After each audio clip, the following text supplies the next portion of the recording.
everybody, I'm Jamie Trull, and I'm so excited to be speaking here at the Virtual Pet Summit. So I personally am a pet lover myself, so of course I had to bring along Deacon. Hopefully you guys can see him. This is Deacon. He wanted to be a part of this too. He needs a haircut very much. But he doesn't usually get to be part of these types of things, so I think he's pretty jazzed to be able to spend some extra time with Mom today. So I am Jamie Trull. Like I said, I am actually a CPA and I am a finance numbers nerd. So you're going to hear me talking all about numbers, but don't lose me. Don't run away. I know it's not always the most fun thing to learn about, but I really try to talk about it in a way that actually gets you excited, actually has you see that you can make real change in how you manage your business finances. And I know right now a lot of people are specifically having extra challenges because of everything going on with COVID-19. So I want to come to you today and I want to give you some practical steps that you can start taking today that can make a real difference in your finances. So I am Jamie Trull. I am a CPA turned financial literacy coach and speaker. So this is what I love to do. I love to really educate people about financial literacy, about business finance, basically about just understanding how the number side of their business works and how that really plays into the success of your overall business, both in the short term and in the long term. So that's really my passion. My background was in corporate accounting. So I worked for a really big company and I got a lot of understanding around what big companies do to manage their finances. And then when I started my own business, I started as a virtual CFO, really working with small business owners. I realized there was a huge gap in the knowledge and strategic decision-making around their numbers that big businesses do, that small businesses just don't do.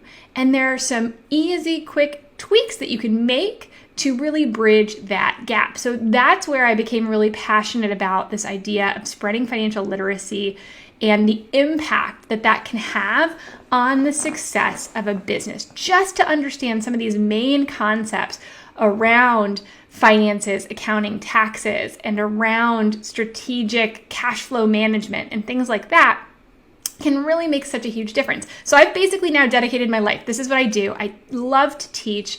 I love to teach things that other people think might be complicated, and on the other end of it, then realize that it really wasn't as bad as they thought. So that's really my goal when I teach, is to make things that maybe are not interesting topics or maybe seem really complicated into topics that make sense and that are actionable. So I typically work with women, but I also like to help men as well. But when I was doing my virtual CFO work, I actually worked primarily with women. Now I've transitioned into course creation. So I have a couple of different courses out there. One of them teaches you the basics of financial fitness, and the other one teaches you the more strategic side of finances. And that's what I really love. I love to just give people the knowledge that they need to make their business better. I am a mom. I have two littles, my son Miles and my daughter Nora. They are my life when I'm not doing this. And I live right outside Franklin, Tennessee. So that is me. Okay, so now I want to jump into a slide that to me says a lot. So again, like I said, I focus mainly on women business owners. And the reason for that is largely because of this slide. So the good news is that women own 40% of private sector businesses. That sounds great, right? That's almost half. That's not too bad. But the bad news is that women-owned businesses make up only 4.3% of private sector revenues. What? When I first heard that stat, it was jarring to me. Just the huge disparity then that we are talking about with women-owned businesses. 40%, almost half of all businesses, and yet only 4.3% of all private sector revenues. That is a huge disparity. And I do not pretend to know or be able to solve all the reasons for that. There are a lot of systemic things that are involved there. Women tend to have less access to capital. Women tend to hire employees less. There are a lot of reasons behind this. But I do know that one of the things that factors in there as well, and one of the things that can help to equalize this problem, is women getting a better handle around their finances and their understanding of business finances and how to make a business run and how to make a business run more profitably, right? Or how to make a business run in a way that you have cash reserves. So this is really a huge, huge point for me around the fact that we have got to make some strides to really bridge the gap here and really change these statistics. And one of those things that I think we can do is really starting with getting our head around the financial elements of our business. Okay, so let's talk about these practical steps to transforming your finances, because I do believe you have to have some practical steps. I think I hear so often that we just don't know where the heck to start, right? Like, where do we begin when we're on this journey to better understand our finances? So I'm going to walk you through these 5 different steps that basically take you to the end goal. And each one of them plays a really important role in transforming your business finances. So the very first thing that we have to do, and this is so critical in pretty much anything that we do in life, right, is understanding our why. So we've got to know why it's important to really transform our business finances, to really understand what's going on with the numbers side of the business. And once we have a clear why, then we can make progress towards that why, right? Then we can start really moving forward and making a change. So as with anything else, we have got to define what that why is. Here's the thing that happens oftentimes, not just with women, but oftentimes it does happen with women, where we start our business and we start it because we're very mission driven. We start it because there's something that we're passionate about. We start it because there's something that we're good at, right? Or we get into a type of business because it's something that we care about, we're good at, we really want to see change. And what happens in that is that we run after that, but we don't necessarily have a business degree or an accounting degree to fall back on. And yet so much of growing a business is understanding those things. So really we need to get clear on the why. And the more we can connect that with the mission, if you are a mission-driven person, right, then connect it with the mission. Because sometimes the just idea of making more money for the sake of money does not motivate people, right? It may motivate you, and that's completely fine. But oftentimes we have this kind of twisted view of money as something that is inherently bad or evil or negative, right? Not everyone feels that way. Some people are just like, Scrooge McDuck, give me all the piles of money. I have no problem with it. But a lot of times we have this almost like negative view of money. But what I want to tell you is, especially to my mission-driven folks that this is resonating with, right, is money is a tool. Money is a tool, which means money is not good, money is not bad, but what you do with it can be good or bad, right? And I bet you, my mission-driven folks, right, you know that what you would do with that money, you could trust. You could do good things with that money. You could make a difference with that money. You could put that money back into your mission to make a bigger impact. So what I would tell you is connect the view of money with the view of your mission, if that's what really drives you, okay? Now, if what really drives you is, to have a nicer, fancier car, great. No shame there either, right? But figure out what your why is. What is it that you want? Do you want more money to put into the mission so that you can make a bigger impact? Is that part of it? Do you want more money so that you can pay yourself more so that you can, help to contribute more to your family so that you can take that vacation that you've always wanted to take, right? There's no wrong answer here. So just know what your why is, because connecting to that why is going to give you the motivation then to say, okay, this is going to help me. Understanding my numbers is going to help me. And it's going to help me because I'm going to be able to make better strategic decisions in my business to be able to make my business make more money. And that is going to be beneficial. Why, right? And once you have that, then it's going to give you motivation to go to the next step. So let's jump on over there.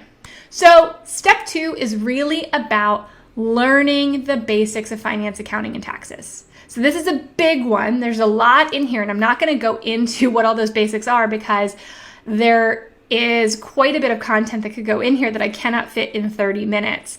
But I at least want to touch on what we mean by this. So the basics of finance, accounting, and taxes are just those things that you as a business owner, or you as a director, or you as somebody who's in charge of the money needs to understand in order to make the best decisions for your business, okay? So this includes information on, are you the right entity type, right? That impacts your taxes that you pay. Are you calculating your taxes the right way? Do you understand how taxes are calculated on you? What taxes you do and don't pay, right? How you get deductions for those taxes, right? Do you understand bookkeeping and how that works and how to properly keep the books in your business? Do you understand how to read a profit and loss if you're a for-profit business, right? Or a balance sheet and what those mean.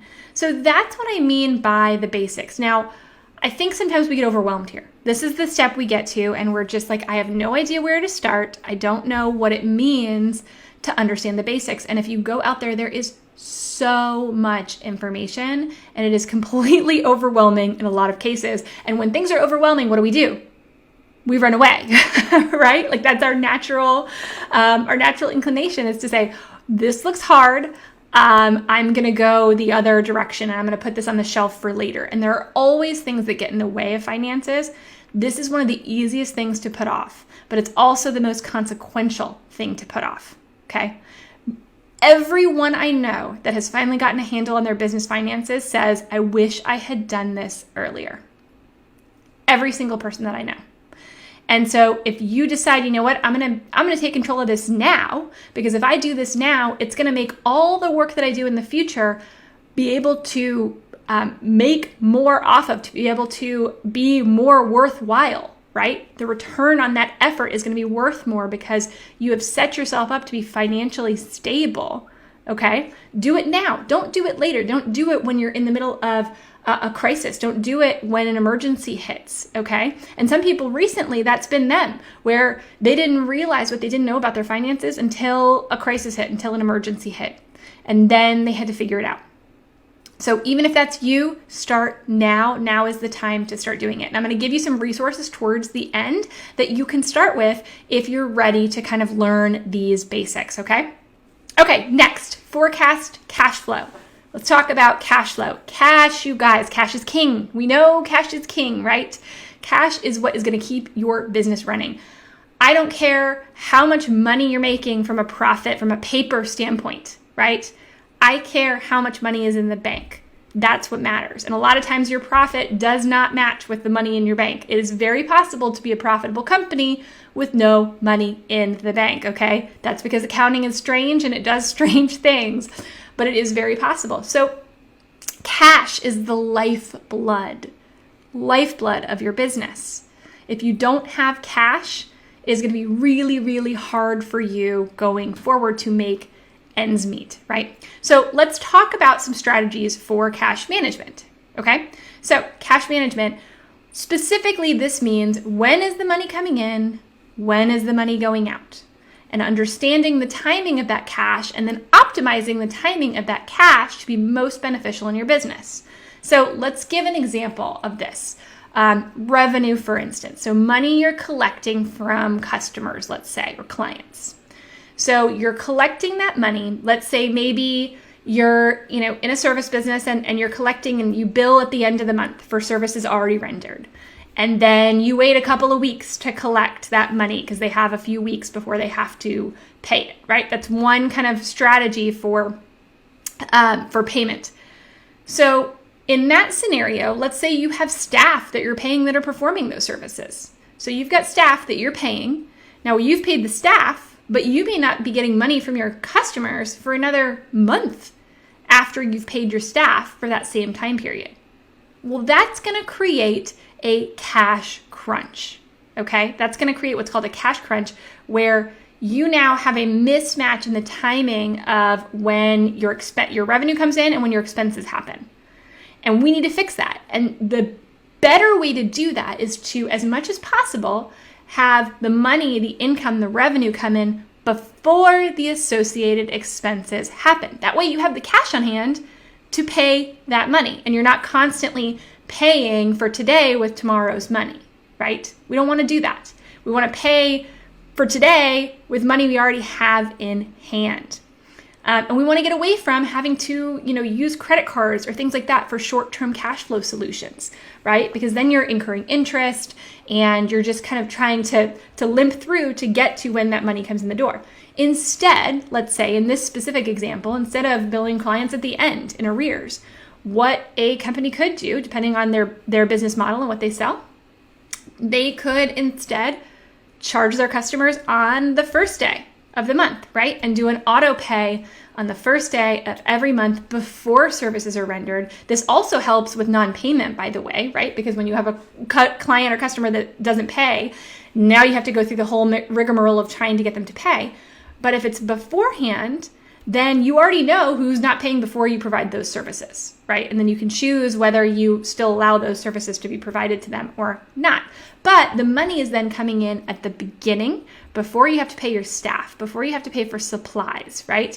Instead of after the fact. That is one small example here of cash flow management, but that is often one thing that we really need to start with around what is the timing of our revenue. And sometimes we think we can't really control that it's up to the client or the customer, but that's not true. In a lot of cases, we can optimize that. So maybe think about strategies to bring your revenue forward to give yourself more cash. On the flip side, we do have a little bit typically more control over some of the timing of our expenses. Not all of them, but some of them. So we really need to be spending some time looking at the timing of when those expenses are going to be coming out to make sure that we are not going to run into some kind of a cash crunch at some point, right?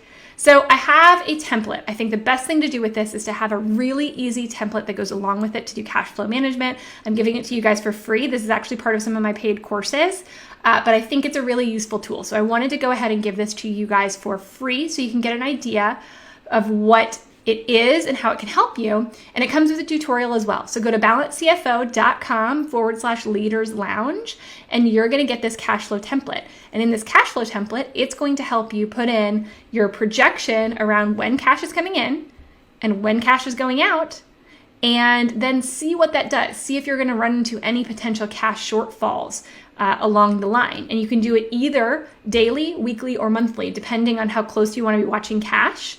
If cash flow isn't a huge concern, you could do monthly. If it's a medium concern, then weekly is usually a good time period to do it over. But if cash flow is a really big concern for your business and making sure that you have cash, then I would do it daily and actually be tracking daily.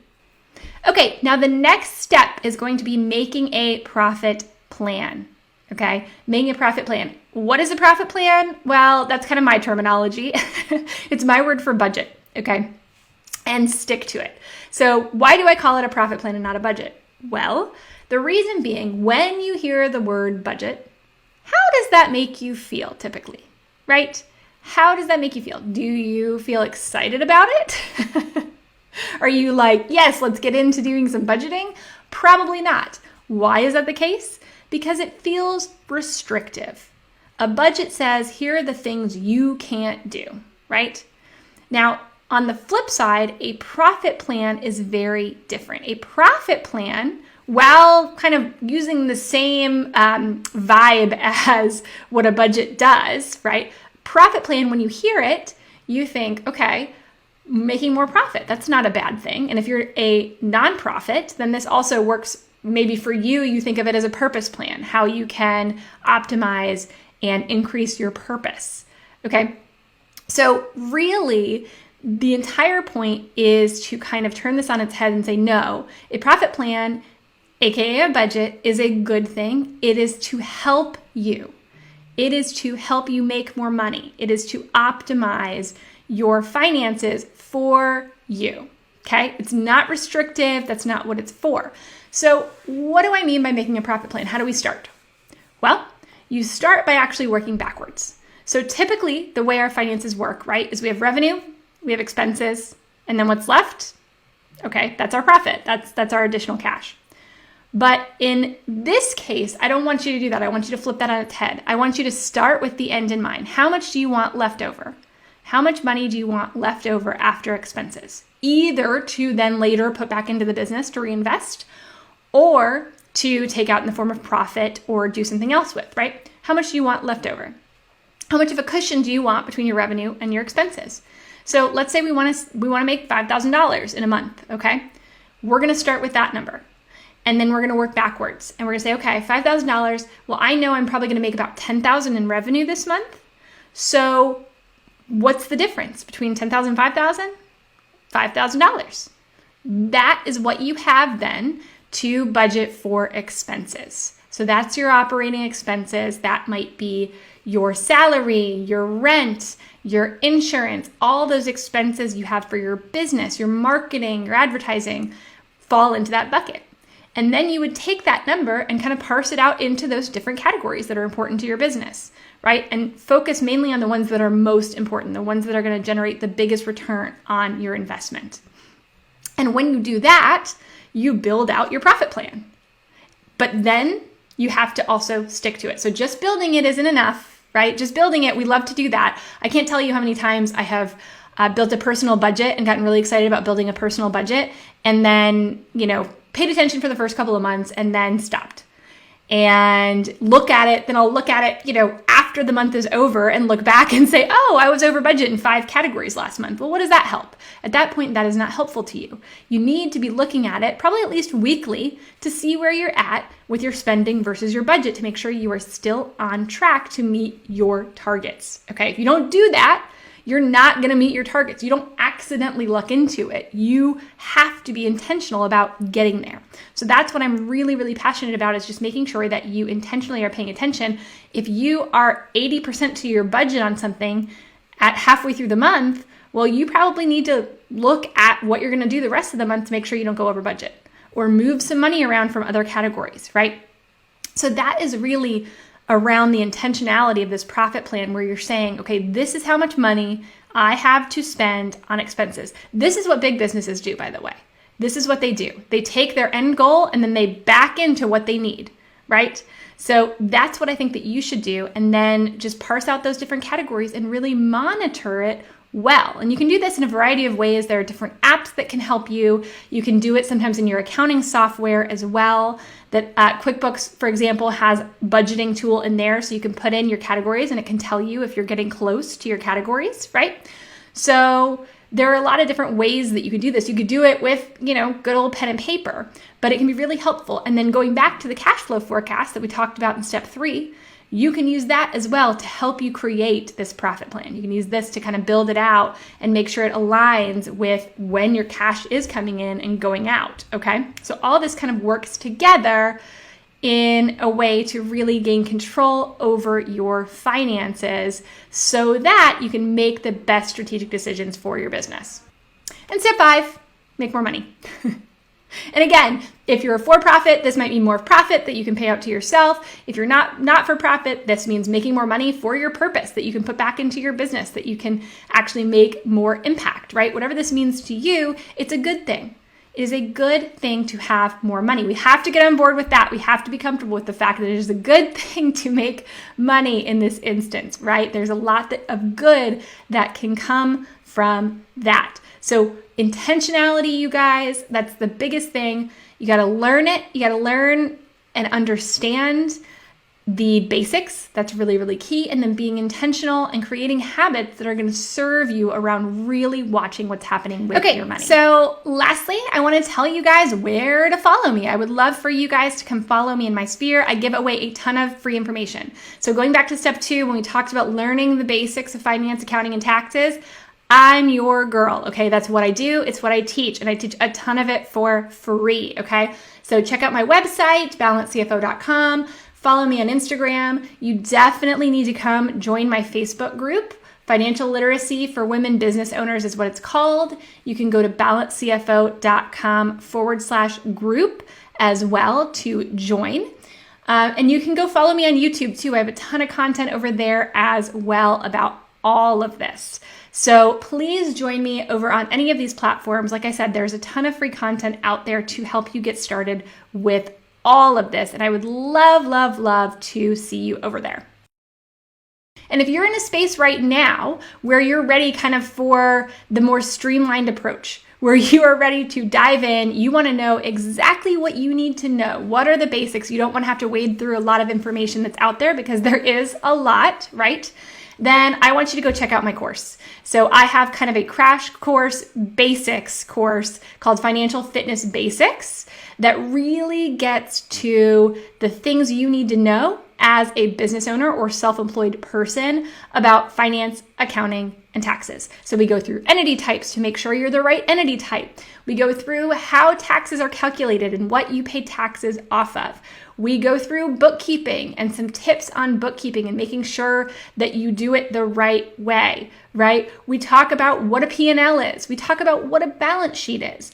We talk about why profit and cash aren't always the same. So this sounds like a lot, but I really did it in a bite-sized way. It's only 3 modules. You can get through it in a couple of hours, and it will really help you go from not feeling confident, from feeling overwhelmed, from not knowing where to start, to feeling like you get it. You have an aha moment about exactly how this stuff works. You feel confident going and having a conversation with your CPA. That's really the goal of this program. So I would love for you guys to check it out. Again, it's balancedcfo.com/basics. Right now, we have some great bonuses going on as well that you can grab if you sign up. So I would love to see you over there as well. I am so glad to have been able to come and do this training for you guys. I hope to see you over in my sphere somewhere soon. Bye, guys.